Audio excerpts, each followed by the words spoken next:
Colonel Nolte, veuillez vous lever.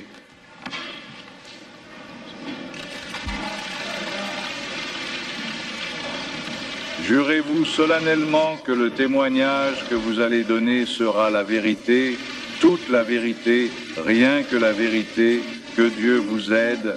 Je le jure. J'avais l'approbation de mes supérieurs.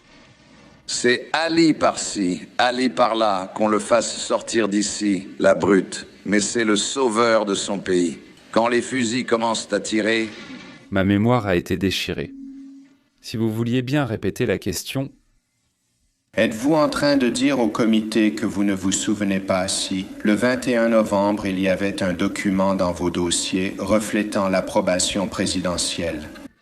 C'est un mensonge éhonté raconté aux Iraniens et je vais vous dire tout de suite, j'aurais offert aux Iraniens un voyage gratuit à Disneyland si cela avait permis de ramener des Américains chez eux.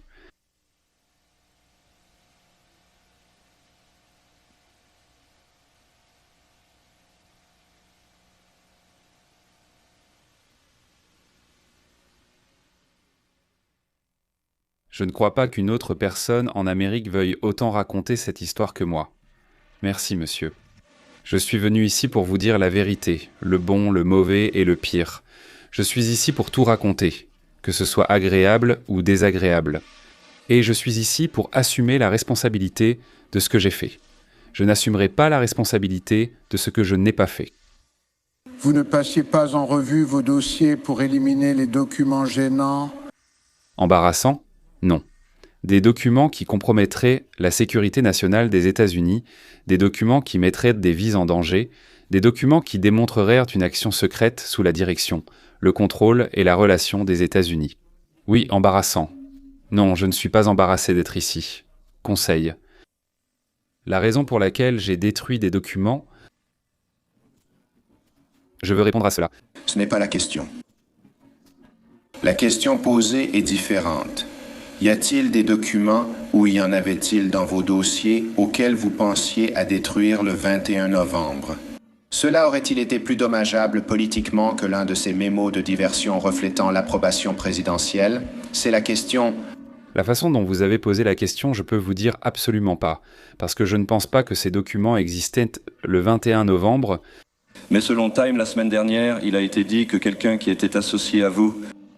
Un jour, vous avez brandi la loi Bolin en disant « C'est la loi que je viole, je pourrais aller en prison ». Or, selon votre témoignage récent, vous avez dit que c'était faux. C'est des balivernes, monsieur. Ma question est simple. Avez-vous dit aux Iraniens avec qui vous négociez les 8 et 9 octobre que le secrétaire à la Défense avait dit au président lors de leur dernière réunion « Quand le peuple américain apprendra ce qui s'est passé, il vous destituera ». Monsieur Niels, il s'agit apparemment de l'une des transcriptions des enregistrements que j'ai faits, réalisés de mes discussions avec les Iraniens. Je voudrais préciser que pour chaque conversation, chaque fois que cela était possible, j'ai demandé l'aide de nos services de renseignement pour enregistrer et transcrire chaque séance. Ainsi, à mon retour, il n'y aurait aucun doute sur ce que j'ai dit. C'est moi qui ai créé ces enregistrements, ainsi que les 7 heures d'enregistrement que votre commission a découvertes hier. Parce que je savais où ils étaient et j'ai essayé de vous en avertir et c'est moi qui ai créé ces enregistrements. Ainsi, il n'y aurait jamais le moindre doute dans l'esprit de mes supérieurs sur ce que j'avais dit ou pourquoi je l'avais dit. C'est un mensonge éhonté raconté aux Iraniens et je vais vous dire tout de suite, j'aurais offert aux Iraniens un voyage gratuit à Disneyland si cela avait permis de ramener des Américains chez eux. Ce que je dis, et je vais le répéter encore une fois, je n'ai pas participé à cela. Pour rendre qui que ce soit, ni moi-même, ni le général Secor, ni M. Hakim ou aucun de leurs autres collaborateurs, riches dans ce processus. Personne. Le problème, c'est qu'ils s'enrichissaient. Avez-vous une dernière déclaration, monsieur? Une très brève, monsieur. Allez-y. Je voudrais simplement remercier le peuple américain qui a répondu avec leurs bons vœux, leur soutien, leurs prières. À travers ce qui a été pour moi et ma famille une épreuve longue et difficile. Je les remercie pour cela et je les salue. Sénateur, sans exagérer dans ma déclaration, je ne pense pas qu'il y ait quelqu'un d'autre aux États-Unis d'Amérique qui ait travaillé aussi dur que moi pour assurer, premièrement, un résultat démocratique, et deuxièmement, la survie de la résistance nicaraguayenne de 1984 à 1980, 6 colonels, il n'y a aucun doute là-dessus. Les gens venaient de me voir et me disaient à quel point je faisais du bon travail. Et en fait, il y avait beaucoup de personnes, y compris l'ancien assistant du président pour les affaires de sécurité nationale, l'actuel conseiller à la sécurité nationale, le procureur général des États-Unis d'Amérique, le directeur du renseignement central, tous savaient que c'était faux.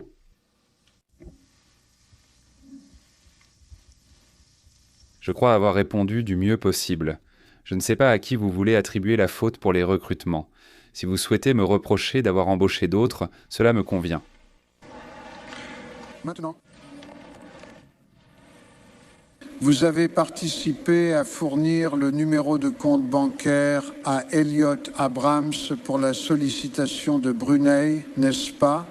Oui, j'y ai participé. Et le fait que le numéro ait été inversé n'était qu'une erreur que tu n'as jamais remarquée. Si je l'avais remarqué, il n'aurait pas été inversé. Maintenant,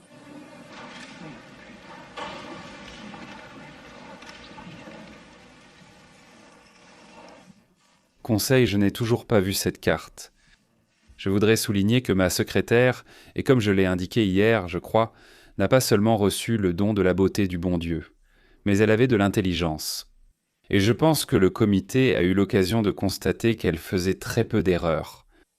Je ne sais pas si elle ou quelqu'un d'autre a fait l'erreur sur cette fiche. Ou alors c'était précisément la fiche qui a été apportée pour être remise aux représentants du gouvernement du Brunei. Vous avez indiqué qu'à cette époque, les Iraniens étaient très méfiants envers à peu près tout le monde. Je crois que vous les avez qualifiés de peu sophistiqués. Ils étaient en colère d'avoir été arnaqués. Je crois que c'est votre mot. Par les Israéliens en novembre 85. Ils étaient en quelque sorte à la limite de la rationalité. Ils pouvaient tuer les otages à tout moment, simplement en donnant l'ordre à leurs ravisseurs libanais. Mais malgré cela, nous avons accepté un programme selon lequel nous avons gonflé le coût de ces munitions de 300 ou 400%, puis nous allions utiliser cette marge résiduelle pour les contrats et d'autres programmes spéciaux. Et les Iraniens ont fini par découvrir qu'ils se faisaient arnaquer et ils s'en sont plaints assez amèrement. Et ensuite, il ne nous restait plus d'autre choix que de fabriquer de fausses listes de prix au lieu d'essayer de baisser le prix. Et il me vient à l'esprit, cela ne risquait-il pas justement, à l'époque où les Iraniens étaient si sensibles au fait d'être arnaqués et exploités, et qu'ils étaient aussi trompés par une multitude de personnes à ce moment-là, que nous risquerions la vie des otages pour lesquels vous étiez très passionnément préoccupés, comme en témoignent les archives, en combinant ces deux programmes secrets de cette manière. C'est ce qui s'est passé, et nous en avons longuement discuté. Le directeur Casey et moi, et je me souviens d'au moins une occasion où l'amiral et moi en avons parlé. Le fait est que nous savions, grâce aux renseignements que nous avions recueillis, que les Iraniens paieraient même plus que ce que nous demandions. Nous savions que, pendant le premier canal, par exemple, M. Gourbanifar avait sa propre petite escapade et diversion en cours, dans laquelle il avait empoché au moins une partie pour lui-même, si ce n'est pour d'autres, une somme considérable, et qu'il avait même gonflé davantage les prix que nous demandions. Et donc nous avions jugé que ce risque était minime, étant donné qu'ils étaient prêts à payer pratiquement n'importe quel prix pour obtenir ces objets ou ces armes à la source, quelle que soit la source. Et ce que vous dites, c'est qu'après cela, qui s'est produit avant le déjeuner, vous étiez là. Vous preniez des lots de documents, vous passiez devant ces avocats du ministère de la Justice et vous les détruisiez en les déchiquetant. Et ils ne disaient pas « Arrêtez, nous aimerions regarder, que faites-vous? Nous sommes inquiets. » Rien de tout cela, n'est-ce pas? Je n'essaie pas de donner une fausse impression. Mettre d'accord ce que je vous dis, c'est que je pensais, et peut-être qu'ils pensaient aussi, et j'essaie de me mettre dans la tête de plusieurs personnes à la fois. C'est qu'ils cherchaient les faits sur ce qui s'était passé en septembre, octobre et novembre 1985, Très bien, et ce qu'on m'a dit qu'ils cherchaient, je pensais que c'était dans les dossiers que je leur ai remis. Laissez-moi finir. J'étais également impliqué dans plusieurs autres projets d'importance pour la sécurité nationale. Le fait que je détruise des documents, je ne pense pas que cela leur aurait semblé inhabituel. Après tout, c'était un bureau équipé d'une déchiqueteuse. Je veux dire, je n'essaie pas de dire que ces gars-là me laissaient panter détruire des documents n'importe comment, il y avait une déchiqueteuse prévue à cet effet. Si j'avais fini de lire un télégramme top secret ayant une valeur de renseignement, on ne laisse pas ce genre de documents traîner dans son bureau, on les détruit après les avoir lus. Et c'est ce que je faisais. Est-ce que vous emmeniez des documents individuels à la déchiqueteuse ou est-ce que vous emmeniez des dossiers entiers suite à une décision? Je n'emportais pas de dossier, je parcourais un dossier. J'étais assis à mon bureau, ils travaillaient à 3 mètres de moi, et ils travaillaient sur leurs projets, moi je travaillais sur les miens. Oui, bien, allez. D'accord ? Tu veux en savoir plus? Vas-y. Je ne t'interromps pas. Je ne pense pas que tu devrais les accuser d'incompétence parce qu'ils ont empêché quelqu'un de travailler. C'est pourquoi le gouvernement des États-Unis m'a donné une déchiqueteuse. Mais ton travail ce jour-là était de te débarrasser des dossiers, non? C'est pour ça que tu es venu, non? Ce n'est pas pour ça que je suis venu. Je travaillais désespérément, entre autres choses, et j'ai reçu 2 ou 3 appels à ce sujet pour garder les otages en vie. Bon sang, on avait tout ça dans les journaux. Les Israéliens m'appelaient en toutes les demi-heures et je travaillais avec ces gens-là. Ils m'ont entendu prendre les appels. J'étais aussi en train de m'occuper de plusieurs autres dossiers d'action que je devais transférer de l'autre côté de la rue pour des questions totalement sans rapport. Colonel, est-ce que votre travail au téléphone avec les Israéliens vous amenait parfois à détruire des documents? Eh bien, on ne peut pas faire atterrir 120 ou disons 80 missiles Hawk dans un jumbo jet, les décharger, les stocker, puis les remettre dans 3 petits avions. Dans un aéroport sans personne sur place, en sachant que vous transportez autre chose que du matériel de forage pétrolier, n'est-ce pas? Eh bien, cela dépend de la façon dont ils sont emballés. Mais ce que je veux dire, c'est que ce que vous venez de mentionner est l'une des raisons pour lesquelles nous étions si préoccupés par toute cette opération. Pour commencer, s'il y a eu de gros problèmes opérationnels dans cette affaire dès le début. Et ce qui m'a le plus dérangé, et je pense que je l'ai assez clairement communiqué à mes supérieurs, c'est « voilà, réparez-le » alors que la chose est déjà en train de brûler. Quand ils te lancent le sac et que tu sais ce qu'il y a dedans, c'est un vrai problème. Est-ce aussi vrai que depuis quelques mois, vous disiez à des amis comme M. Owen que vous alliez être celui qui partirait?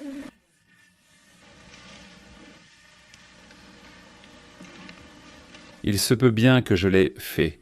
Comme je crois l'avoir déjà déclaré, il se peut bien que je l'ai dit à M. Owen et peut-être à d'autres. Que si toute cette affaire devait aboutir à une controverse politique ou à un embarras, je serais la personne qui serait renvoyée, ou réaffectée, ou licenciée, ou blâmée, ou pointée du doigt, ou quel que soit le terme que l'on veuille utiliser pour décrire cela.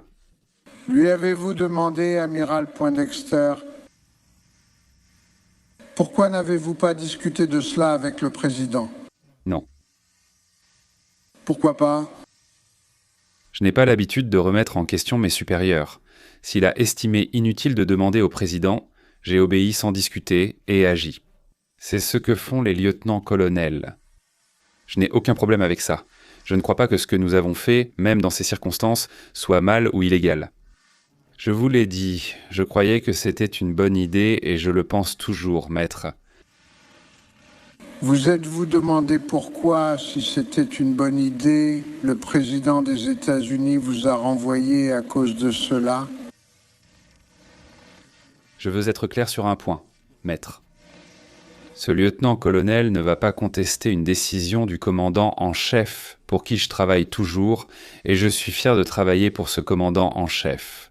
Et si le commandant en chef dit à ce lieutenant-colonel d'aller se mettre dans un coin et de tenir sur la tête, je le ferai. Et si le commandant en chef décide de me renvoyer de l'équipe du Conseil de sécurité nationale, ce lieutenant-colonel saluera fièrement et dira « Merci pour l'opportunité d'avoir servi », puis partira. Je ne critiquerai pas sa décision, quelle que soit la façon dont il me retire mes fonctions, monsieur. Est-ce que quelqu'un vous a donné une explication, colonel North, au nom du président, sur la raison pour laquelle il n'a pas pensé que c'était une bonne idée et vous a renvoyé? Le président des États-Unis a jugé bon de m'appeler plus tard le même jour. Et au cours de cet appel, qui était aussi très personnel, il m'a dit en substance « Je ne savais tout simplement pas ». L'amiral Poindexter vous demandait spécifiquement d'envoyer des notes pour approbation par le président. Eh bien, encore une fois, dans ce cas précis, c'est vrai, monsieur Niels, et je ne crois pas cela. J'ai dit que l'amiral Poindexter m'a dit d'arrêter. N'est-ce pas?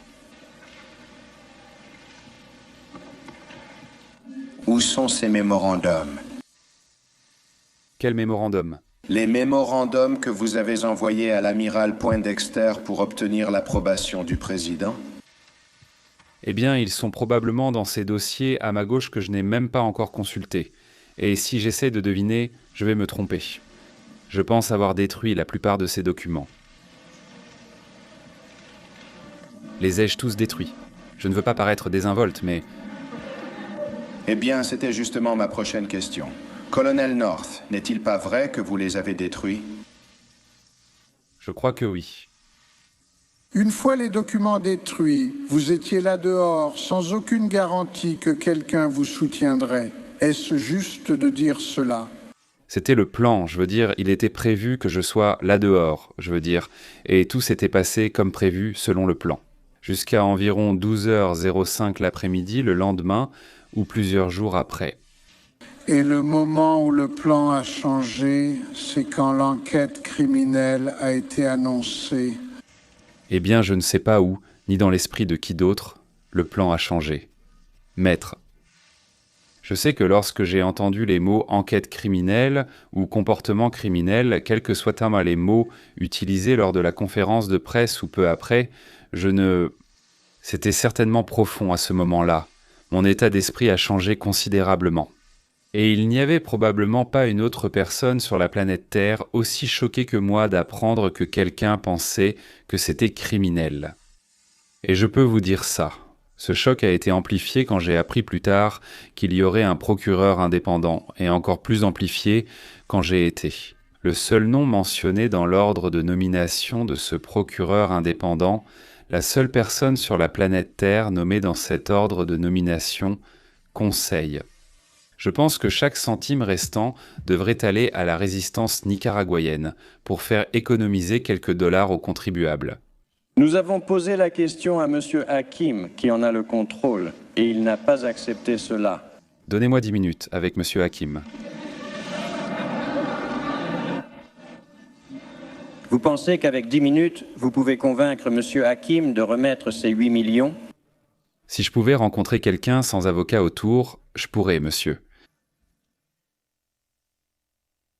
J'admire le lieutenant-colonel North pour son intégrité professionnelle et ses convictions, son engagement personnel envers ce pays et sa capacité à être un ami. Quand ce sera nécessaire, j'aimerais prendre le temps de réfléchir un peu à propos du colonel North, à ce qui m'a beaucoup touché chez lui. Une fois, nous travaillions au bureau sur une crise et un monsieur est entré dans le bureau pour nous remettre un exemplaire du rapport de la Commission nationale bipartite. Et il a expliqué qu'un citoyen américain, électricien, l'avait trouvé dans un hôtel et avait vu le sceau présidentiel, pensant qu'il s'agissait d'un document très important qu'il devait rapporter à la Maison-Blanche. Transmis depuis la salle de crise au colonel North, car cela concernait l'Amérique centrale. Le colonel North a alors parlé. Il a été très touché par le fait que quelqu'un ait pris le temps de rendre ce qu'il pensait être un document important, et cela l'a également ému. Et il a dit « Je pense que nous devrions essayer de voir si nous ne pouvons pas demander au président d'écrire une lettre à cet homme et de le remercier. » Et je pense que cela reflète un peu la sensibilité du colonel North. Je pense que c'est important. Je suppose, oui. Ce qui m'a le plus troublé dans votre témoignage, c'est la partie la plus désagréable. En fait, ce n'était pas seulement désagréable, c'était glaçant et même effrayant. Je ne parle pas seulement de votre rôle dans tout cela, mais de l'ensemble du scénario, de ces responsables gouvernementaux qui ont comploté et conspiré, qui ont créé un homme de paille, un bouc émissaire, des responsables qui ont menti, déformé la vérité et trompé. Des responsables qui ont prévu de superposer à notre gouvernement une couche extérieure à notre gouvernement, enveloppée de secrets et uniquement redevable aux conspirateurs. Je pourrais continuer encore et encore, mais nous connaissons tous les deux les témoignages, et c'est laid. À mon avis, c'est une recette pour l'anarchie dans une société démocratique. Ne leur dis pas ce que cela inclut. Eh bien, je pense que si un témoin regarde quelque chose, moi, en tant qu'avocat, j'ai le droit de voir ce dont il se sert pour rafraîchir sa mémoire. Je pense que tu as tort. C'est le résultat du travail des avocats avec leurs clients. Et tu penses qu'un témoin a le droit de lire quelque chose alors que nous n'y avons pas droit ? Il a le droit d'utiliser ses notes. Et pour préserver le secret professionnel entre l'avocat et le client, tout ce qui se trouve dans ce carnet relève du secret professionnel et du privilège lié au travail de l'avocat. Monsieur Lyman, et tu le sais, es-tu capable de te souvenir de ta conversation avec l'amiral Poindexter le 21 au sujet du détournement sans regarder ce carnet ? ce ne sont pas tes affaires. Demande-lui simplement. Veuillez contacter la présidence. Monsieur le Président, allons droit au fond de ces auditions et arrêtons d'essayer de lui mettre la pression. Je n'ai jamais, pas un seul instant, au fil des années où je vous ai connu, douté de vos bonnes intentions. Pour libérer les otages, promouvoir la démocratie au Nicaragua, lutter contre le communisme et défendre au mieux les intérêts de la nation. Malgré vos très bonnes intentions, vous avez participé à des actions qui ont plongé un président dans la crise la plus grave de sa présidence et poussé le Congrès des États-Unis à lancer une enquête sans précédent. Et je pense que cela a probablement nui à la cause ou aux causes que vous cherchiez à promouvoir. Ce n'est pas ma tâche, et ce n'est pas celle de ces commissions de vous juger. Je ne sais pas si vous allez entrer dans l'histoire comme un héros ou non. Je ne sais pas quel sera le sort de toutes les discussions que nous avons ici. Je sais qu'il y a eu des erreurs commises auxquelles vous avez reconnu. Il y a certaines choses sur lesquelles je suis sûr que vous et moi ne serions pas d'accord. En ce qui concerne certaines politiques, même si beaucoup d'entre elles, je suis plus d'accord avec vous qu'avec certains de mes collègues. Oui, je le sais. Douglas MacArthur est toujours considéré comme un héros. Pourtant, il a été renvoyé par le président Truman. On peut donc être un héros sans être parfait. Et une chose est certaine, colonel Olivier Nord, vous avez servi votre pays de façon admirable. Vous avez été un soldat dévoué et patriote, et il ne fait aucun doute que vous avez dépassé vos obligations à de nombreuses reprises. L'appel du devoir. Ce qui m'inquiète dans votre témoignage, et je ne dis pas que c'est votre politique, Je suis prêt à assumer. vous ne faites que suivre les ordres. Je ne pense pas que ce soit une excuse pour faire quelque chose d'illégal. Puis-je faire cette déclaration et vérifier si elle est correcte? Pas un seul responsable élu par le peuple des États-Unis d'Amérique n'avait connaissance de l'utilisation de ce fonds. Est-ce exact? Depuis le début de l'histoire de l'humanité, les sociétés organisées, qu'il s'agisse de tribus, de clans ou de nations, ont nourri et créé des héros. Parce que les héros sont nécessaires. Ils servent de ciment pour unir les gens, pour apporter l'unité dans cette nation. Cela apporte de la gloire à leur histoire, cela crée des légendes. Nous avons beaucoup de héros, je crois. Au cours de la semaine passée, nous avons participé à la création et au développement, très probablement, d'un nouveau héros américain comme vous, qui, comme moi, a ressenti la brûlure des balles et des éclats d'obus et entendu les sons inoubliables et effrayants des obus qui arrivent. Je vous salue, monsieur, en tant que camarade de combat. et les rangées de rubans que vous portez sur votre poitrine nous rappelleront à jamais votre service courageux et votre volonté patriotique de risquer votre vie et votre intégrité physique. Je suis certain que la vie et les fardeaux d'un héros seront difficiles et lourds. Et donc, avec toute sincérité, je vous souhaite bonne chance alors que vous commencez votre voyage vers une nouvelle vie.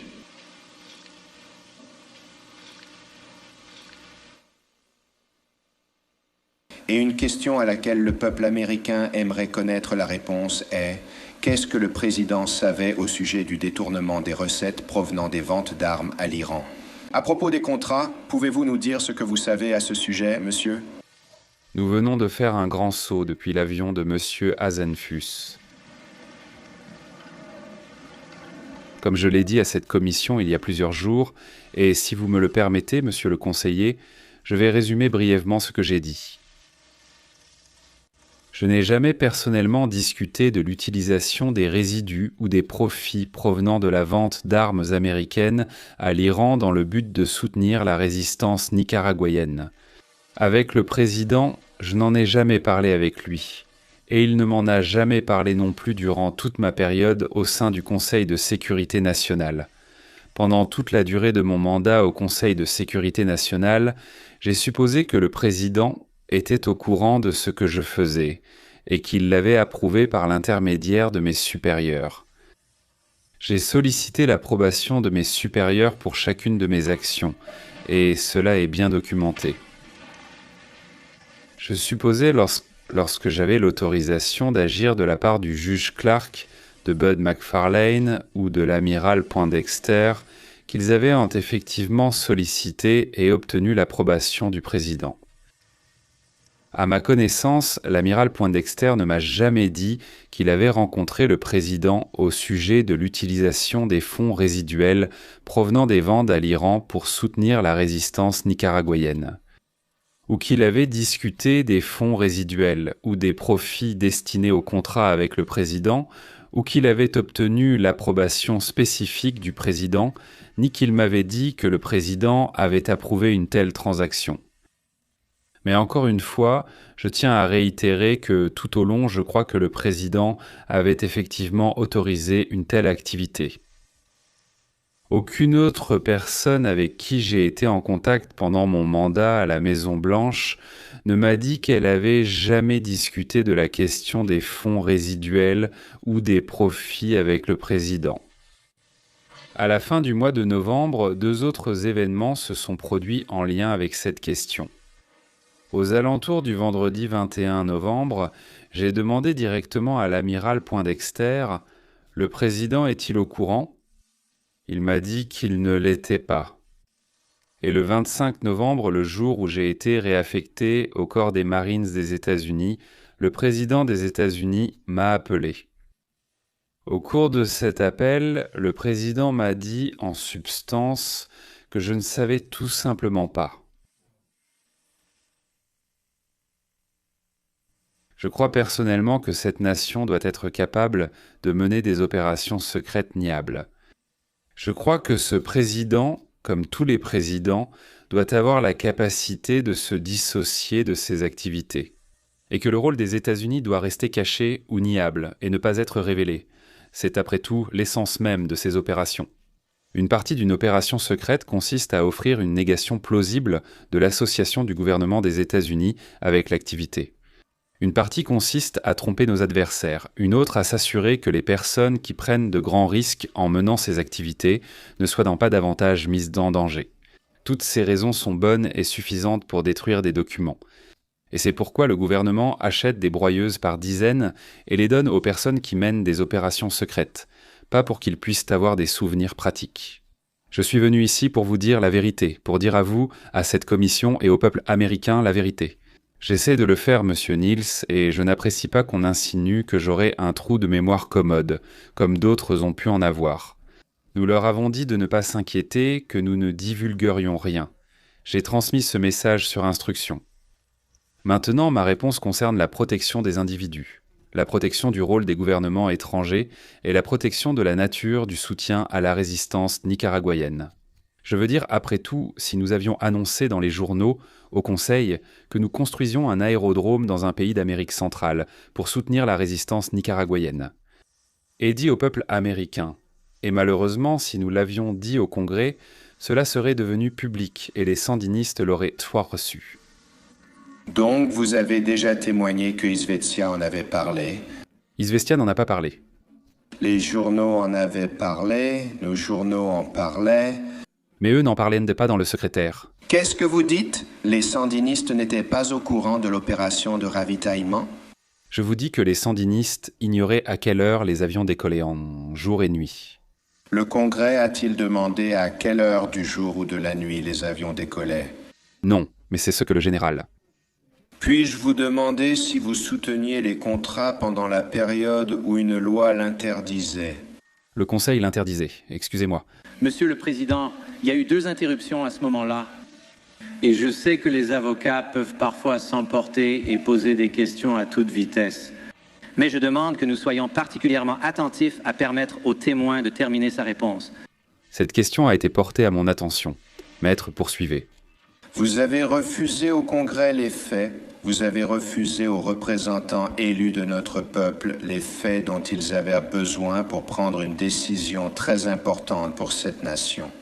Je l'ai fait à cause de ce que je viens de vous décrire comme étant nos préoccupations. Et je l'ai fait parce que nous avons eu des fuites incroyables provenant de discussions avec des commissions à huis clos du Congrès. J'ai fait partie, comme les gens le savent maintenant, de la coordination pour le minage des ports au Nicaragua. Quand cette information a fuité, il y avait des vies américaines en jeu, et cela a fuité de la part d'un membre d'une des commissions qui a fini par l'admettre. Lorsqu'il y a eu une fuite sur les méthodes de renseignement sensibles que nous avons utilisées pour aider à capturer les terroristes de l'Achille Lauro, cela a failli anéantir tout ce canal de communication. Je veux dire, ce genre de choses est dévastateur. C'est dévastateur pour la sécurité nationale des États-Unis. Et j'espère vraiment que l'une des choses qui peut découler de toute cette épreuve, c'est que nous puissions trouver une meilleure façon de communiquer ces informations correctement au Congrès. Notre insistance sur une solution politique plutôt que militaire à la situation était la chose la plus proche que nous ayons jamais faite pour influencer l'aspect militaire de leur lutte. Cette affirmation est-elle vraie, monsieur? Eh bien, c'est partiellement vrai. Je ne dis pas que tout le reste est vrai. Ce que je vous dis, c'est que je continue de croire, comme je le faisais à l'époque, qu'il faudra finalement une solution politique. La guerre est, après tout, une entreprise politique, et je ne crois pas que nous verrons un défilé de la victoire dans les rues de Managua. Ce que je crois que nous pouvons accomplir, c'est un résultat démocratique au Nicaragua dans le cadre d'un processus politique. À partir du printemps 1984, bien avant que la proscription Bolland n'interdise l'utilisation de fonds alloués au département de la Défense ou à la CIA, etc. J'étais déjà engagé à soutenir la résistance nicaraguayenne et un résultat démocratique au Nicaragua. Je l'ai fait dans le cadre d'une opération secrète qui a commencé dès le printemps 84. Quand nous avons manqué d'argent, les gens ont commencé à chercher au Nicaragua, au Honduras, au Guatemala, au Salvador et au Costa Rica, pour avoir un signe de ce que les Américains allaient vraiment faire. Et cette aide a commencé bien avant les plus strictes interdictions de Bolland.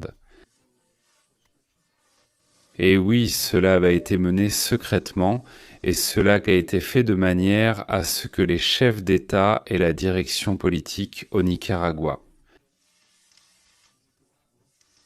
En Amérique centrale, ils ont reconnu que les États-Unis allaient respecter les engagements de la politique étrangère du président. Et la politique étrangère du président était que nous allions obtenir un résultat démocratique au Nicaragua et que notre soutien aux combattants de la liberté nicaraguayens allait se poursuivre. et que l'on m'a confié la tâche de les maintenir unis, corps et âme. Et cela s'est lentement transformé en une tâche plus difficile avec le temps, à mesure que la CIA devait se retirer de plus en plus de ce soutien. Jusqu'à ce qu'en octobre, nous en arrivions finalement au point où j'étais la seule personne à leur parler. Je comprends. L'un des aspects de votre soutien consistait à essayer de lever des fonds auprès de sources autres que le Trésor américain. C'est exact. Les interdictions Bolland ne nous permettaient pas de le faire, alors nous avons cherché un moyen de respecter ces interdictions Bolland en allant chercher ces fonds ailleurs. Et vous vous êtes tourné vers des pays étrangers? Je ne suis pas allé physiquement dans ces pays étrangers, ce sont des représentants de pays étrangers, et j'ai eu des discussions à ce sujet. Oui. Et vous leur avez demandé de l'argent pour les contrats? Eh bien, je voudrais être un peu plus précis à ce sujet. Je ne me souviens pas être allé quémander de l'argent à qui que ce soit. Je me souviens en revanche m'être assis et avoir parlé de la gratitude que ce pays aurait si le problème dont ils avaient en discuté avec d'autres était effectivement résolu. Monsieur McFarlane a témoigné qu'il vous avait donné pour instruction de ne pas solliciter d'argent auprès de pays étrangers ou de sources privées. Vous a-t-il donné ces instructions? Je n'ai jamais accompli un seul acte, pas un seul, monsieur Niels, sans avoir l'autorisation de mes supérieurs. En 23 ans de service dans les forces armées des États-Unis d'Amérique, je n'ai jamais enfreint un ordre, pas une seule fois. Mais ce n'était pas la question. C'est la réponse à votre question. Non, la question était, Monsieur McFarlane vous a-t-il donné de telles instructions? Non, j'avais déjà remis à Monsieur McFarlane une carte avec l'adresse d'un compte. Un compte offshore destiné à soutenir la résistance nicaraguayenne. Et Dieu merci, quelqu'un a mis de l'argent sur ce compte. Et la résistance nicaraguayenne n'est pas morte comme d'autres l'avaient peut-être prévu. Certainement les sandinistes, Moscou et Cuba le voulaient, mais ils n'ont pas réussi. J'étais la personne qui provoquait ces événements, ils n'en doutaient pas. C'est pourquoi, lorsqu'un avion s'écrase au Honduras, on m'appelle pour rapatrier les corps et payer les frais. C'est pourquoi quand quelqu'un a besoin que quelque chose soit fait, comme dans le cas de ce contact que vous avez mentionné ici dans la pièce numéro 79, ils m'ont appelé. Ces personnes savaient ce que je faisais. Elles savaient qu'il s'agissait d'une opération secrète menée par ce gouvernement pour soutenir la résistance nicaraguayenne. En plus de lever des fonds auprès de pays tiers, j'imagine que vous avez aussi recueilli de l'argent auprès de particuliers. Je veux être très clair à ce sujet. Pas à cause de Bolland, mais parce que j'ai compris qu'il existait des règlements interdisant aux fonctionnaires de solliciter. Je ne me souviens pas avoir jamais demandé d'argent à un seul citoyen américain. Je veux que ce soit très clair. Vous avez peut-être trouvé quelqu'un qui a dit que je l'ai fait, mais moi je ne m'en souviens vraiment pas. Et j'ai vraiment essayé de respecter cette interdiction. Pas parce que c'était Bolland, pas parce que nous pensions que le NSC était d'une quelconque manière exempté de ce que je faisais, mais uniquement parce que quelqu'un m'avait dit cela. Un responsable du gouvernement américain ne doit pas, ne peut pas, ne va pas, peu importe, solliciter... Là où vous avez demandé, Joseph Course pour 65 000 $ pour un avion Moral Ear. Je l'ai fait. Il a offert l'argent et je lui ai dit où l'envoyer et un avion a été acheté avec cet argent. Et il vole aujourd'hui en soutien à la résistance nicaraguayenne, à moins que les sandinistes ne l'aient abattu. L'as-tu appelé? Non. Il est arrivé dans mon bureau un après-midi. Pouvez-vous décrire cet événement? Eh bien, vous allez sûrement trouver une de mes notes sur ce sujet. Si possible, rafraîchissez-moi la mémoire, sinon je continuerai sans cela. J'avais vu Monsieur Course à plusieurs reprises, aussi bien avant qu'après. Il me semble que Monsieur Course est arrivé dans mon bureau un après-midi. J'ai reçu un appel téléphonique du directeur Cassie. Peut-être que je suis descendu et que j'ai rencontré M. Course dans le bureau de M. Cassie, ou peut-être qu'il est entré dans mon bureau, je ne me souviens pas précisément. Il a proposé d'aider, a demandé ce qu'il pouvait faire, j'ai suggéré différentes choses, je lui ai montré un avion dont on avait désespérément besoin, un avion à décollage et atterrissage court. Et il a dit « Très bien, combien ça coûte ?» ou quelque chose dans ce genre, j'ai répondu « Voilà la liste des prix de la société ». Et M. Course a alors mis cette somme à disposition, elle a été déposée sur le compte et un avion a été acheté avec cet argent.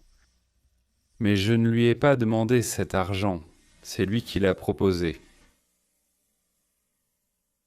Cet après-midi, j'aimerais vous demander ce qui s'est réellement passé. Et peut-être pourrions-nous d'abord aborder l'expédition de Filament d'août et septembre.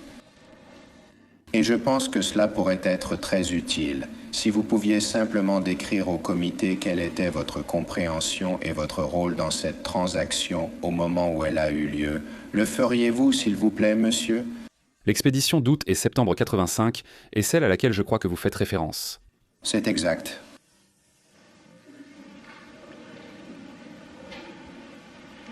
Je travaille sans mémoire rafraîchie.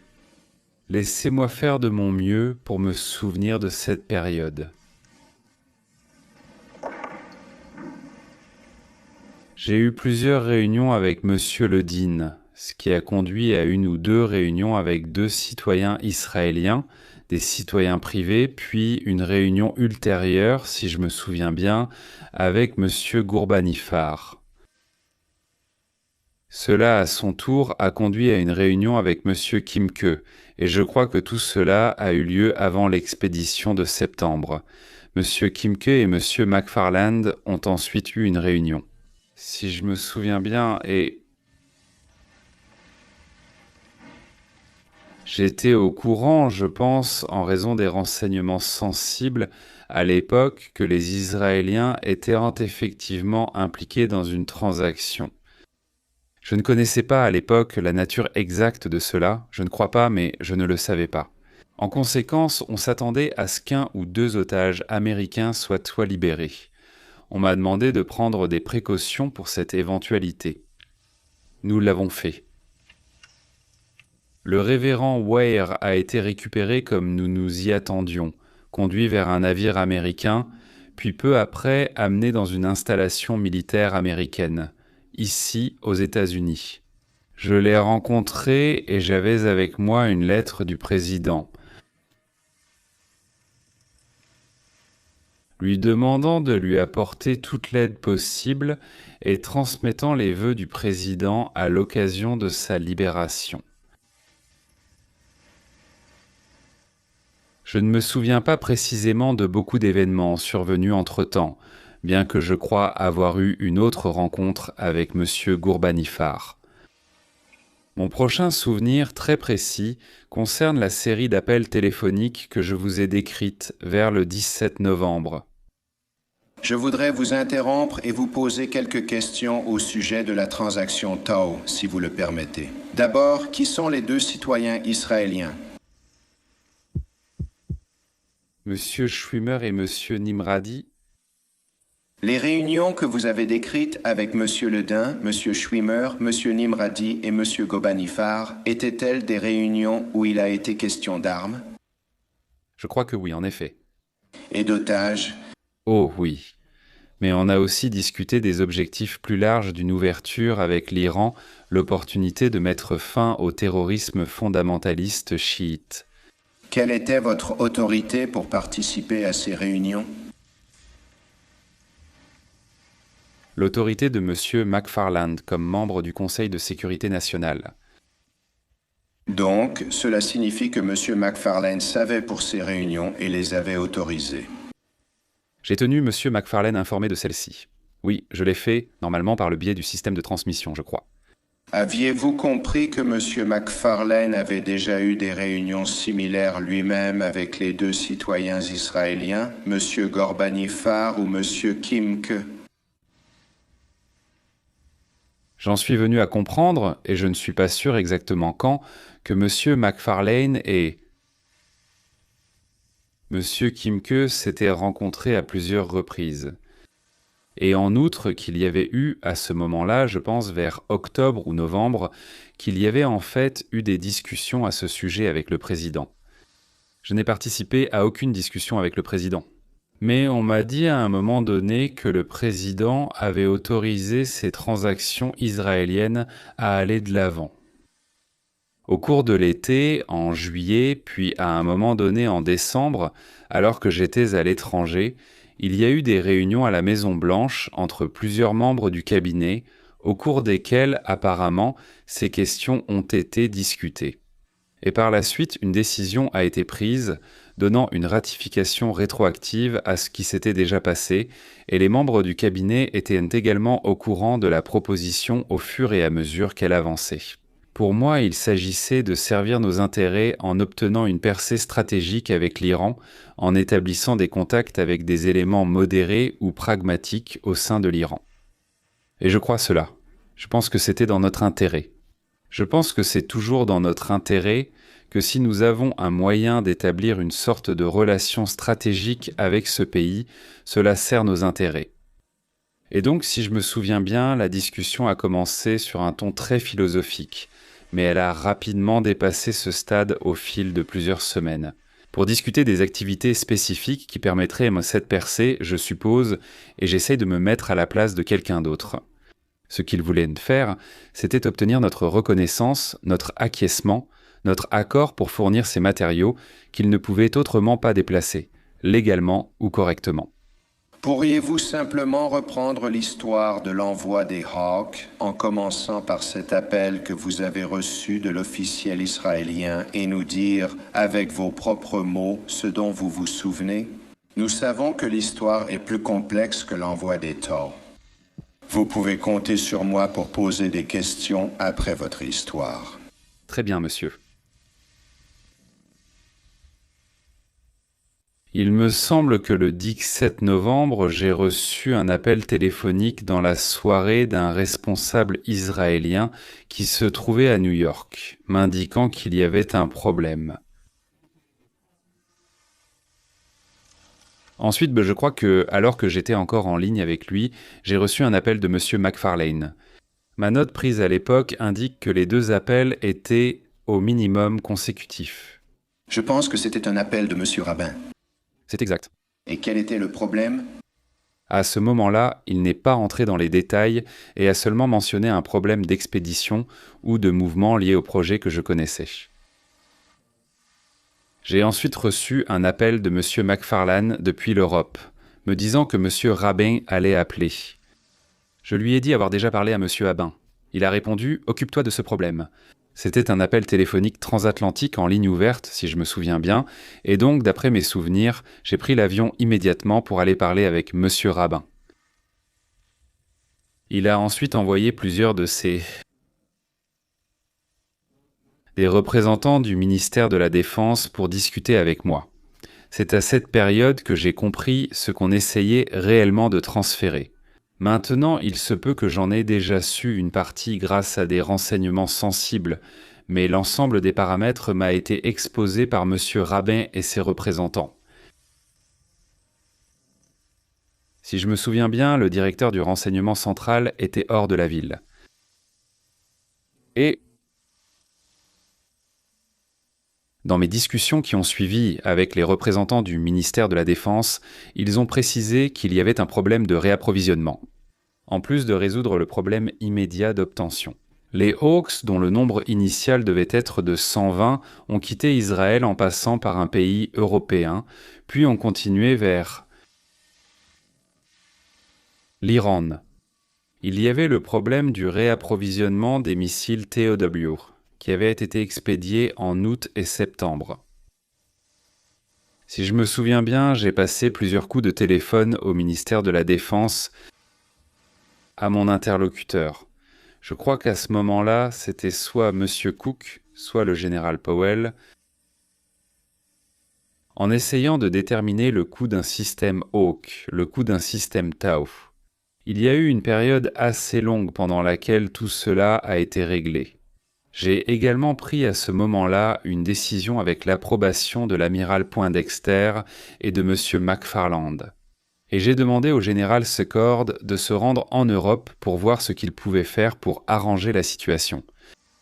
Je veux que vous expliquiez encore une fois comment Secord et Hakim ont été impliqués au départ. D'après mes souvenirs, monsieur le député Jenkins, c'est que, au début de l'année 1984, lorsque nous avons vu que l'argent commençait à manquer, nous avons eu de nombreuses discussions au sein de l'administration sur les alternatives possibles. Et la personne qui m'a suggéré le général Secor, et dont j'ai ensuite transmis le nom à monsieur McFarlane, était le directeur Casey. Et connaissiez-vous déjà le général Secor à ce moment-là? J'avais rencontré le général Secor en 1980, un peu de temps après mon arrivée au sein du personnel du NSC. À ce moment-là, il était, je crois, je ne veux pas me tromper, mais je crois que son titre était sous-secrétaire adjoint à la Défense pour les affaires de sécurité internationale. Il est possible que je me trompe sur ce titre. Permettez-moi de vous demander... À propos de lui à cette époque, saviez-vous qu'il y avait eu, à un moment ou à un autre, des questions concernant une habilitation de sécurité pour le général Secord? Non, je ne le savais pas, monsieur. Quoi qu'il en soit, vous avez pris contact avec lui, et c'est lui qui a fait venir monsieur Albert Hakim. Oui, monsieur. Encore une fois, je suis allé voir le général Secor. Si je me souviens bien, cela devait être au printemps ou à l'été 84. En gros, je cherchais quelqu'un capable de donner le genre de conseils, de soutien logistique et de soutien aux activités dont la résistance avait, selon nous, besoin. Parce que la CIA, comme je l'ai indiqué, était en train de se retirer. Je comprends. Il était initialement prévu d'envoyer plus de 18 missiles Hawk. Le nombre initial, si je me souviens bien, le nombre initial qu'on m'a donné était de 80, puis on m'a dit plus tard que c'était 120. Et 120 est resté dans mon esprit comme étant le nombre qui a finalement été déterminé, celui qui était censé être expédié. Et je pense que nous avions eu une certaine confirmation que c'était bien l'arrangement, grâce à des renseignements sensibles. Et pouvez-vous nous raconter pourquoi seulement 18 ont été expédiés? C'est un peu une histoire d'horreur. Le plan initial avait été élaboré par les Israéliens. D'après mes souvenirs, cela aurait permis de mettre soit 40, soit 80 personnes dans un avion cargo, 747 qui auraient ensuite débarqué dans un pays européen, puis rechargé sur d'autres avions, a déclaré le général Secor. Ça ne va pas marcher, ce sera trop visible pour les gens. Déplaçons le matériel directement depuis Israël. Il a réglé cela avec les Israéliens. Et seulement 18 pouvaient être placés dans le type d'avion qui a été fourni. Parce qu'apparemment, la configuration de la porte, je m'en remets aux experts pour le chargement des avions concernant la nature exacte du problème. Mais je pense que c'était surtout un problème de chargement, plus qu'autre chose. Cela ne permettait d'en charger que 18 à la fois. Eh bien, cela explique pourquoi seulement 18 sont partis en même temps. Mais pourquoi les autres n'ont-ils pas été expédiés plus tard? Pour ainsi dire, je pense que les Iraniens sont devenus furieux quand ils ont vu ce qu'ils avaient reçu. Et la raison pour laquelle ils ont réagi ainsi, c'est qu'apparemment les Israéliens leur avaient donc dit qu'ils allaient recevoir un système capable d'abattre des appareils soviétiques et irakiens. Des avions à haute altitude, alors que le système Hawk n'est pas une arme pour la haute altitude, c'est un système de défense pour la basse altitude. Et apparemment, ils avaient le sentiment d'avoir été trompés. N'ayant pas été partie prenante à ce que les Iraniens avaient entendu, que ce soit de la part de M. Gourbanifar, de M. Nimradi ou de M. Schwimmer, le général Secor était manifestement préoccupé que quelqu'un ait induit les Iraniens en erreur de l'autre côté, et ils étaient très contrariés. Je veux dire, nous pouvions le voir dans des renseignements sensibles. Ils ont apparemment démonté l'un des 18 Hawks et ont constaté qu'il ne correspondait pas à ce qu'ils avaient. En fait, c'était le même que ce qu'ils avaient déjà dans leur inventaire provenant des États-Unis et ils étaient très très inquiets. À ce moment-là, nous avons commencé à nous inquiéter, ou du moins moi, qu'en raison des engagements pris pour quelque chose de différent de ce qui avait été livré, nous étions en réalité, au lieu de sauver les otages, en train de créer une situation où ils étaient exposés à un risque accru à cause de potentielles représailles ou quelque chose de ce genre. Et à ce moment-là, une proposition a été élaborée selon laquelle nous prendrions ces activités en main et exercerions un contrôle plus strict sur elles. Et une gestion de celle-ci. On ne pouvait pas laisser des gens prendre des engagements sur des vies américaines dans des lieux lointains. Et créer une situation où ceux qui étaient les censés aider à influencer leur libération penseraient mais que nous étions en train de les tromper. C'est le mot qui était fréquemment utilisé dans les renseignements sensibles. Colonel, est-il arrivé un moment où la fixation des prix des armes à destination de l'Iran qui générait des profits a commencé à poser problème ? Je ne suis pas tout à fait certain, monsieur le conseiller, si c'était à cause des prix ou simplement de la personne par laquelle nous organisions cela, mais il y a eu quelques difficultés à ce sujet. Oui. En fait, est-il arrivé un moment où on vous a informé de cela ? Monsieur Ghorbanifar disait que le gouvernement iranien avait conclu qu'il avait été considérablement surfacturé. Oui, c'est exact. Et il a rapporté que le gouvernement iranien avait mis la main sur des microfiches des prix du département de la Défense. En fait, pour être plus explicite, le gouvernement iranien figurait apparemment toujours sur la liste de diffusion pour ces microfiches. Et il a dit qu'en regardant ces microfiches et ce que Ghorbanifar leur avait facturé, il y avait une majoration de 600% ou quelque chose comme ça. Je ne suis pas sûr du pourcentage auquel il a fait allusion, mais il a indiqué qu'ils avaient été surfacturés. Et lorsque vous vous êtes vraiment impliqué en décembre et janvier, l'un des problèmes que vous aviez rencontrés à ce moment-là était celui-là. Les Iraniens affirmaient qu'ils avaient été trompés par Dimraï, n'est-ce pas ? La tromperie, dans ce cas, concernait la livraison d'un système qui ne répondait pas à leurs attentes et à ce qu'on leur avait dit qu'ils feraient. Et maintenant, ce n'était pas, d'après ce que j'ai compris, une question de prix, mais plutôt de capacité. Et maintenant, vous faisiez face à des accusations de la première chaîne selon lesquelles ils étaient trompés par nos prix, n'est-ce pas ? C'est ce qu'il nous a dit. Mais il s'avère que ce n'était pas tant un problème interne iranien, je ne pense pas, que son problème personnel. Avez-vous discuté avec M. Casset du fait qu'il fallait trouver un moyen de gérer les revendications de la première chaîne et de leurs financiers ? Est-ce juste de dire oui ? Bien que je doive vous dire qu'il y en avait beaucoup qui étaient pensés favorables. Pas beaucoup, mais certains qui ne l'étaient pas. Beaucoup étaient au courant de cela. Mais au sein du groupe de personnes qui étaient au courant, certains d'entre nous étaient favorables à laisser M. Ghorbanifar gérer cela lui-même, car c'était un problème qu'il avait créé. Je voudrais souligner que, même si nous avions certainement fait augmenter les frais, M. Ghorbanifar les avait presque doublés par-dessus cela. Et donc, beaucoup des problèmes qui ont été créés étaient de son propre fait. Est-ce un fait que le problème qui vous préoccupait était sa menace ou la menace de ses financiers de rendre cela public ? Eh bien, oui, absolument. Et donc, une opération qui avait été tenue secrète du Congrès était maintenant en danger d'être révélée par des personnes qui disaient ne pas avoir été payées. Eh bien, encore une fois, je ne veux pas laisser croire à qui que ce soit qu'il s'agissait simplement de le garder secret vis-à-vis du Congrès, comme je l'ai témoigné pendant près de 4 jours.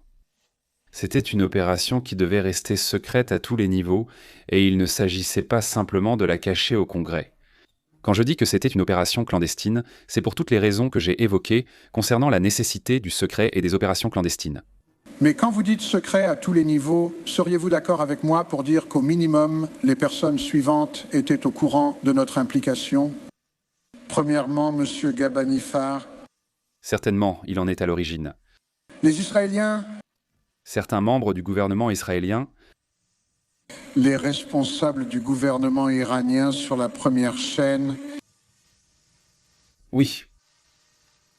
Les responsables du gouvernement iranien sur la deuxième chaîne.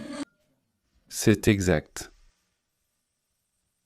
Donc, vous étiez prêts maintenant, et quand je dis vous, je ne parle pas seulement de vous. Engagés dans l'activité, oui. Ceux qui étaient engagés dans l'activité étaient prêts à prendre le risque de leur faire confiance pour garder le secret. Mais on conclut qu'il n'était pas possible ou prudent de le révéler à la direction du Congrès. C'est à cela que ça se résume. Conseil. Vous me demandez de remettre en question la décision de ne pas avoir informé le Congrès lors du lancement de cette activité sur la base de la conclusion du 6 ou du 17 janvier. Et je ne vais pas remettre en question cette décision. Je voudrais souligner que sous l'administration précédente, juste avant celle-ci, il y a eu un effort similaire pour sauver des otages. Et à ma connaissance, le Congrès n'a pas été informé de celle-là. Et il y avait des Iraniens, des Israéliens, des responsables de gouvernements étrangers et des responsables dans tout notre gouvernement qui étaient informés de cette activité. Et en raison du risque pour la vie des citoyens américains, y compris les otages, le Congrès n'a pas été informé. Avez-vous participé à la décision de chercher le deuxième canal? Oui. Et vous avez obtenu l'approbation de l'amiral Poindexter pour cela? Oui, je l'ai fait. Et vous avez participé aux différentes négociations avec cette chaîne? Je ne suis pas sûr combien il y en avait avant que je m'implique, mais le premier contact a été établi, je crois, par le général Secord dans un pays européen.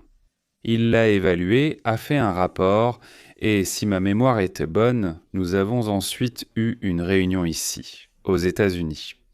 Et vous aviez compris que M. Hakim était la personne qui avait aidé à trouver ce canal? Oui. Et est-ce que Hakim vous l'a dit?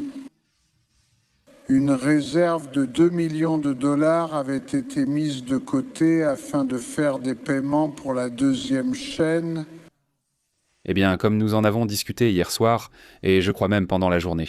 Hier, M. Hakim a clairement indiqué qu'il était nécessaire de compenser ceux qui participaient à l'activité. Je n'ai pas insisté sur la question. Je connais bien la signification du terme « akshish » et je sais que c'est une tradition bien établie dans cette partie du monde. Je ne l'ai pas fait. Je ne me souviens pas avoir discuté d'un montant précis, mais il était très clair pour moi que cela faisait partie de l'activité. Lorsque vous étiez présent aux négociations, qui dirigeait l'équipe de négociation américaine? On parle du premier ou du deuxième canal? Du deuxième? Je suppose que je viens de le faire maintenant. Avez-vous présenté au deuxième canal ce qu'on appelle le plan en 7 points? Je suppose, si c'est comme ça que vous l'appelez, oui. J'ai noté 7 ou 6 ou 8, ou peu importe le nombre de points, sur un morceau de papier. Je ne l'ai pas appelé à l'époque, je crois, le plan en 7 points. Pouvez-vous regarder la pièce 308? Est-ce que c'est votre écriture sur ce document? Et c'est intitulé « Proposition des États-Unis ». C'est ce qui est écrit maintenant. Est-ce une proposition que vous avez présentée à la deuxième chaîne?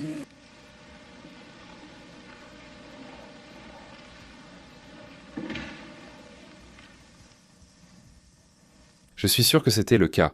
Je ne me souviens pas si cela a été fait lors de la réunion à Washington ou lors de la réunion en Europe, mais je suis certain que c'est l'une des nombreuses propositions.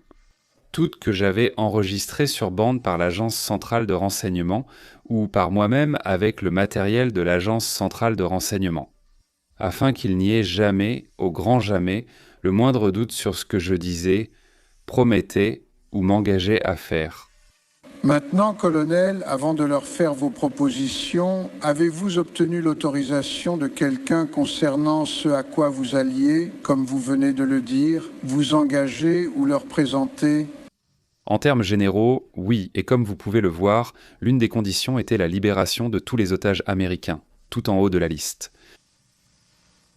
Vous souvenez-vous d'avoir eu une discussion à ce sujet en Allemagne ?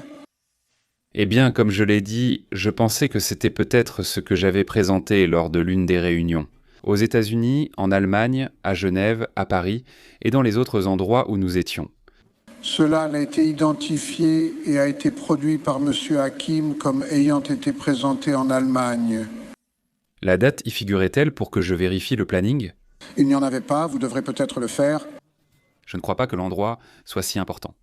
Avez-vous aussi parlé du fait qu'il y avait 2 millions de sans-abri en Iran ? Ce qui est aussi un fait. Et avez-vous parlé du fait que les États-Unis fourniraient une aide comme un plan Marshall pour eux ?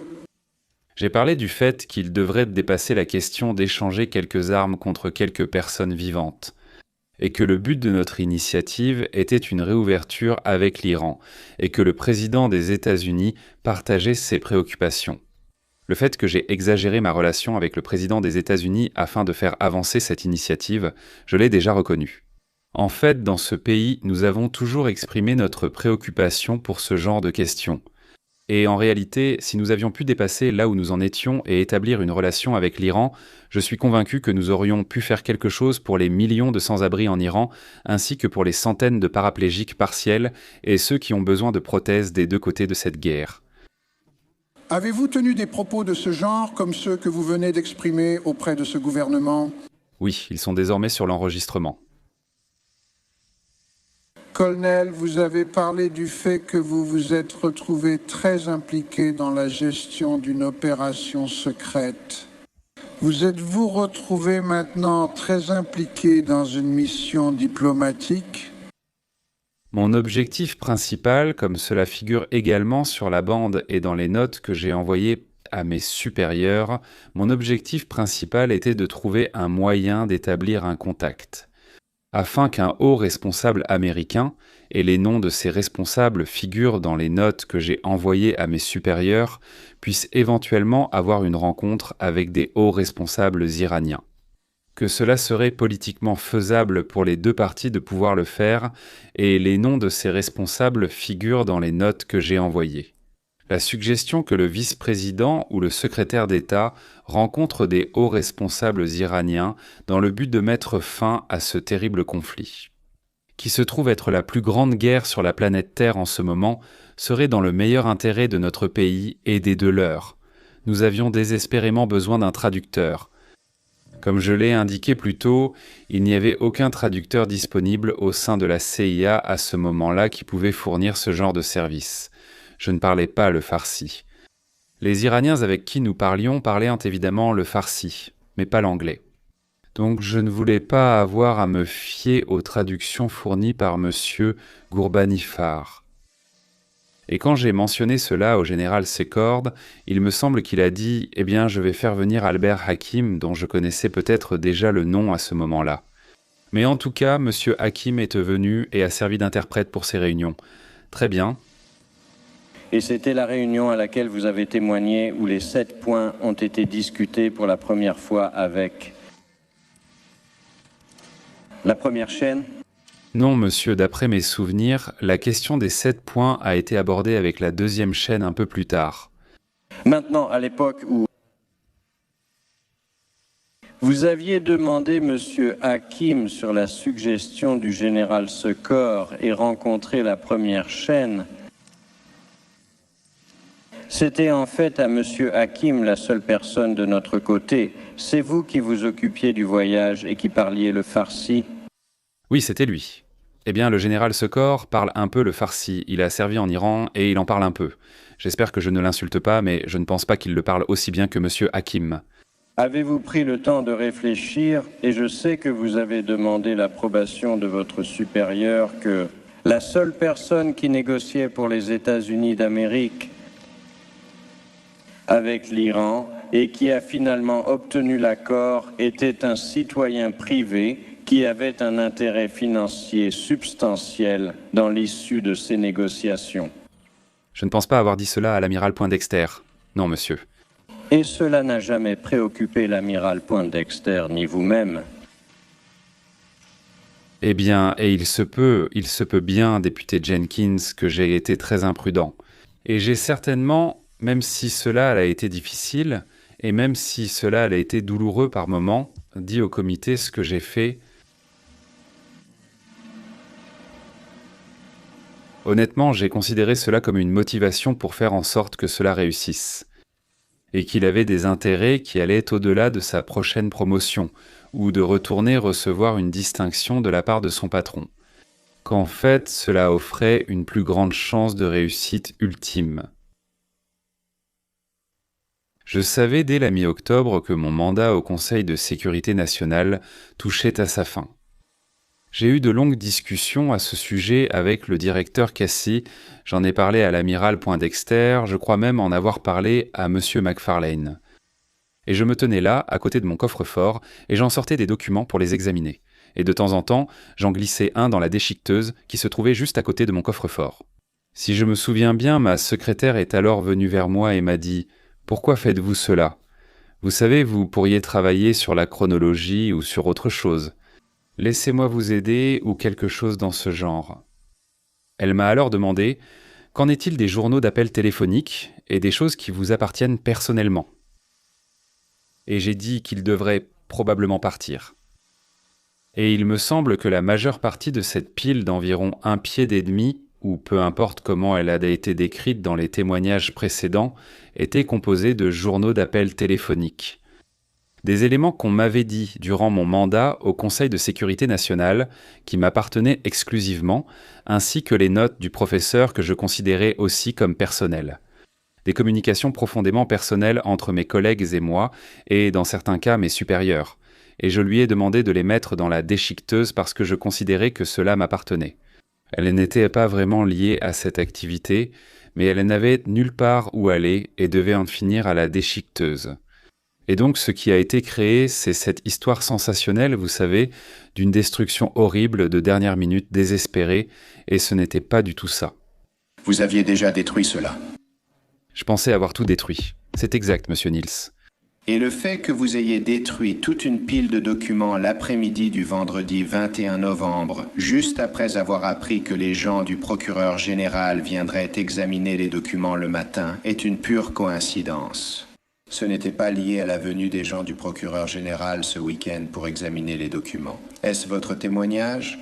Les documents qu'ils allaient examiner étaient déjà disposés sur la table, dans mon bureau, et je suis certain qu'il y a des collègues à moi qui ont travaillé dans ce bureau et qui peuvent en témoigner. À un moment donné, vers la mi-novembre 1986, vous a-t-on demandé de préparer des résumés de l'implication du gouvernement des États-Unis dans la vente d'armes à l'Iran ? D'après mes souvenirs, monsieur Niels, on m'a demandé peu de temps après les révélations dans Al-Sharia. Et ensuite, après la reprise de cela par les médias américains, de préparer une chronologie des faits. Et si je me souviens bien, le tout premier de ceux-ci a été préparé pendant une période assez frénétique, durant la première semaine de novembre ou à peu près, et que ma première tentative à ce sujet était probablement aux alentours du 7 novembre. Et c'était simplement un effort pour raconter factuellement ce qui s'était passé. Je pense qu'il y a deux choses. Si je peux me permettre, laissez-moi vous expliquer quelque chose pour éclaircir une partie de la confusion que vous pourriez constater. Non seulement chez moi, mais peut-être aussi chez d'autres témoins qui ont travaillé au Conseil de sécurité nationale. Nous croyons tous sincèrement que lorsque nous envoyons un message professionnel à une autre partie et que nous appuyons sur le bouton « Supprimer », il était effacé pour toujours. Eh bien, nous nous sommes bien trompés, n'est-ce pas ? Vous avez maintenant devant vous des souvenirs de faits ou des collections de faits tels qu'ils ont été communiqués d'un côté à l'autre. Par exemple, en novembre 1985 ou en décembre 1985 que nous n'avions pas à notre disposition, en novembre 1986. Vous dites que lorsque vous appuyez sur le bouton supprimer pour un message prof, vous pensiez qu'il était effacé du système pour toujours. C'est exact.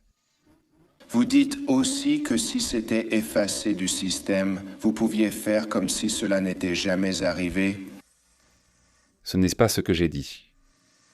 Au cours du mois de novembre, vous avez préparé un certain nombre de ces chronologies. Au cours du mois de novembre 1966-1986. C'est exact. Et les comités?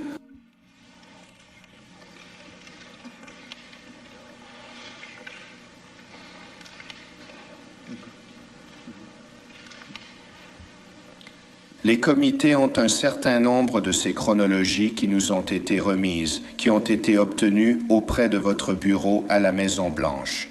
La plus récente, la version finale, a été réalisée le 20 novembre et constitue la pièce à conviction numéro 23 dans votre deuxième livre de pièces à conviction. Eh bien, le Conseil sort cela. Je voudrais contester un mot que vous venez de dire, Conseil, et c'est version finale.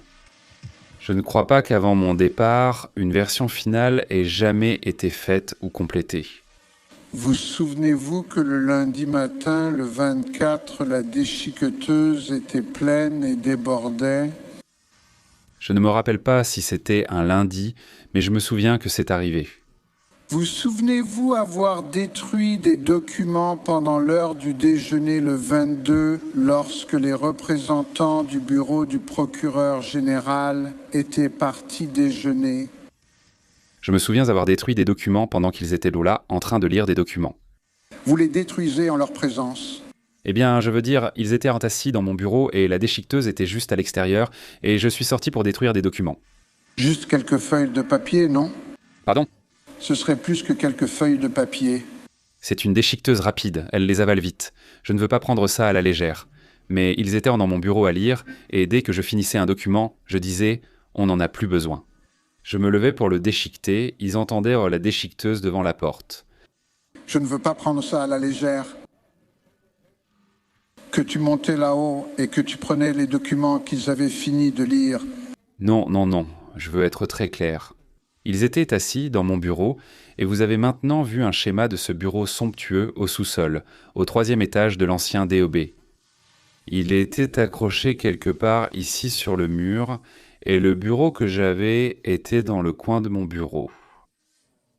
Et puis il y avait une table à peu près de cette taille et sur cette table étaient étalés tous les documents sur l'Iran.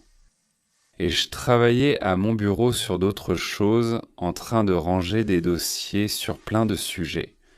Et quand j'avais fini avec une poignée de documents, je me levais, je passais devant eux, je sortais par la porte, vous savez où se trouvait la déchiqueteuse, je tournais au coin, j'allumais la déchiqueteuse et je les mettais dedans.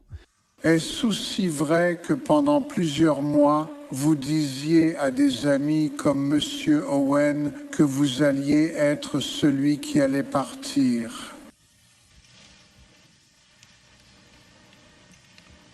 Il se peut bien que je l'ai fait, comme je crois l'avoir déjà déclaré, il se peut bien que j'ai dit cela à M. Owen et peut-être à d'autres. Si toute cette affaire se résumait à créer une controverse politique ou un embarras, et rappelez-vous encore que M. Owen, je ne crois pas, ne savait rien de l'initiative iranienne, que je serais la personne qui serait renvoyée ou réaffectée, ou licenciée, ou blâmée, ou désignée, ou quel que soit le terme que l'on souhaite utiliser, et que j'étais prêt à assumer ce rôle. Tout cela partait du principe qu'il ne s'agirait pas d'un comportement criminel, mais plutôt d'une question de déni plausible. Pour la Maison-Blanche, l'administration, ou peu importe. À des fins politiques, et quand je dis à des fins politiques, je parle non seulement des conséquences nationales, mais aussi des répercussions internationales. C'est l'une des bases du déni plausible dans une opération clandestine. Permettez-moi de vous interroger à ce sujet. Vraiment, vous êtes une personne très éloquente et persuasive. Et avec le recul, pensez-vous qu'il vous est arrivé de convaincre votre supérieur de prendre certaines mesures, même lorsque des membres du cabinet étaient opposés, simplement grâce à votre éloquence et à vos convictions très sincères. Je n'en doute pas. J'ai souvent indiqué que j'acceptais la responsabilité. Oui. Je comprends que ce n'est pas un défaut, c'est une qualité d'avoir pu persuader les gens, n'est-ce pas? Le bon Dieu nous accorde à chacun des dons. Et tu en as certainement un bon dont tu devrais être très reconnaissant. Je ne sais que cela. C'est pourquoi j'ai dit vouloir découvrir la vérité, aller au fond des choses et comprendre ce qui s'est passé. Et jusqu'à présent, je t'ai dit tout ce que je sais, et tu sais, la vérité c'est que pendant assez longtemps, tout ce que tu savais, c'était ce que je t'avais dit. Tout ce que je sais, c'est que je n'ai jamais, ma mémoire ne m'a pas fait défaut sur le fait que j'avais accepté cette chose.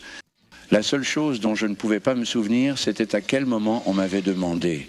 Et à cause de cela, et du fait de ne pas pouvoir me rappeler quand... Merci d'avoir regardé. Si vous souhaitez nous aider à produire plus de contenu historique passionnant comme celui-ci, merci d'aimer, de commenter ci-dessous et de partager cette vidéo avec d'autres passionnés d'histoire. Et bien sûr, n'oubliez pas de vous abonner pour continuer à faire vivre l'histoire.